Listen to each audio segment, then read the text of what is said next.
workers. Over to you.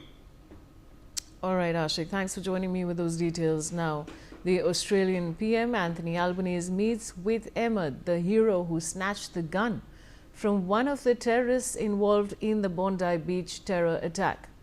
Albanese, in a post, said that you put yourself at risk to save others, running towards danger on Bondi Beach and disarming a terrorist. In the worst of times, we see the best of Australians. And that's exactly what we saw on Sunday night. On behalf of every Australian, I say thank you. Let's listen in to what he said. We are a brave country. Ahmed represents the best of our country. We will not allow this country to be divided. That is what the terrorists seek. We will unite. We will embrace each other.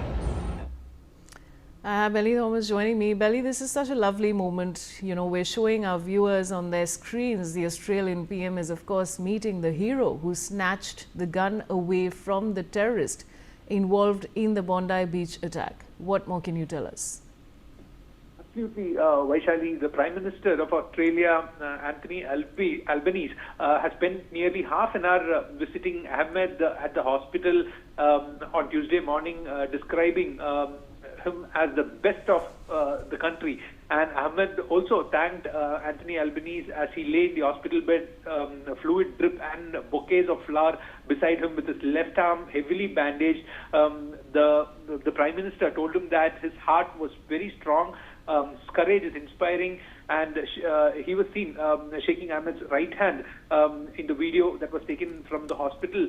The Prime Minister also told the reporters that Ahmed was recovering ahead of further surgery on Wednesday, and explained his thought process on Sunday evening during their conversation.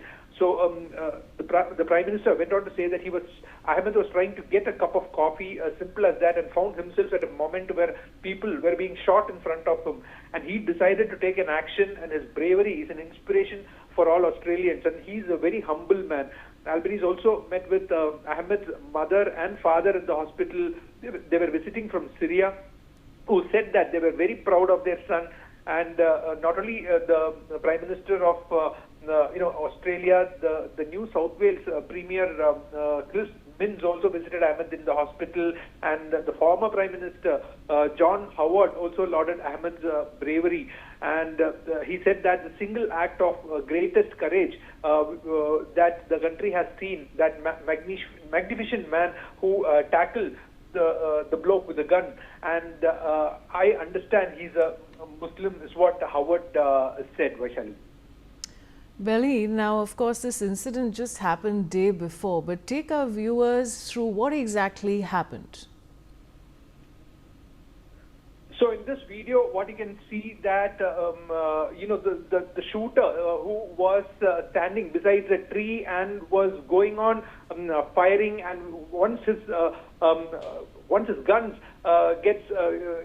once the firing is done, he is seen reloading his gun, and that is when you can see Ahmed running from the behind. The man is turning towards the tree, and Ahmed running behind this man and going and catching him from behind and trying to disarm him, like snatching his gun away from him is what the video that clearly explained. And he was indiscriminately shooting at people who were at the beach at that time. And Ahmed, who's kind of on a hefty side, still managed to go run and snatch the gun from him, and he is seen pointing the gun towards him. And the man who initially falls down, he gets up and tries to escape, but he still is standing at the command of Ahmed, who threatens to him at the shoot. Later we can see that Ahmed also puts down his gun and raises his hand for the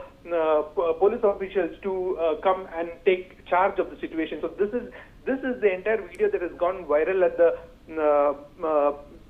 Bondi Beach shooting incident, wherein this person who had risked his life has gone on to save a lot of people. If not, the gun wouldn't have been snatched from him. More lives would have been killed by this shooter is what we are given to understand, Vaishali. All right, Belly, stay on with me. Now, in more breaking updates, Australia's leaders have agreed to toughen gun laws after attackers killed 15 people at a Jewish festival on Bondi Beach. The worst mass shooting in decades, decried as anti-Semitic terrorism by authorities.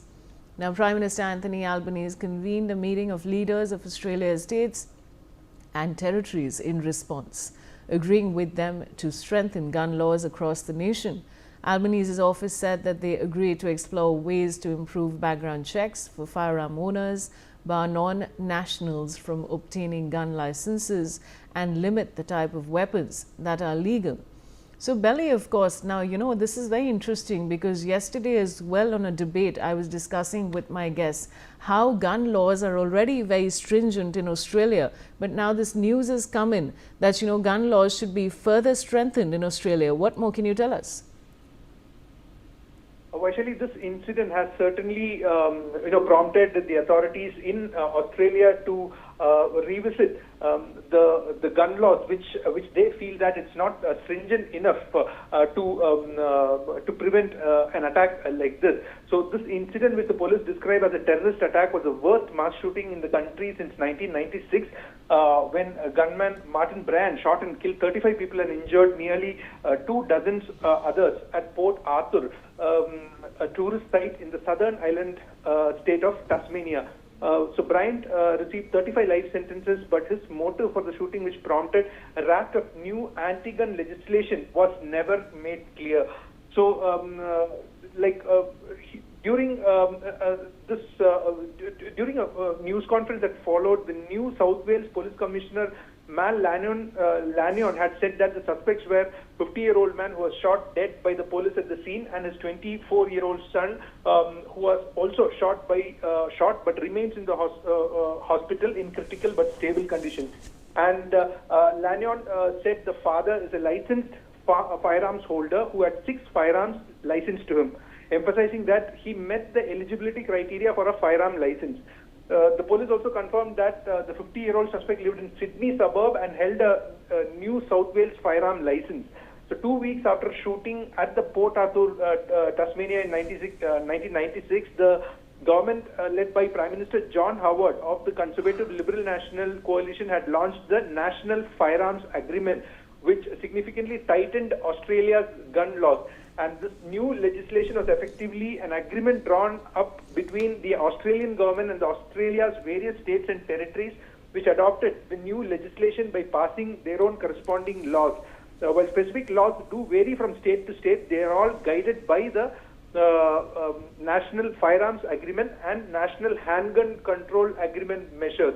So the legislation banned ownership of most automatic and semi-automatic rifles, required gun owners to register their firearms with the police and apply for licenses to All own right, them. Belly, stay on with me. Now, at the United Nations Security Council open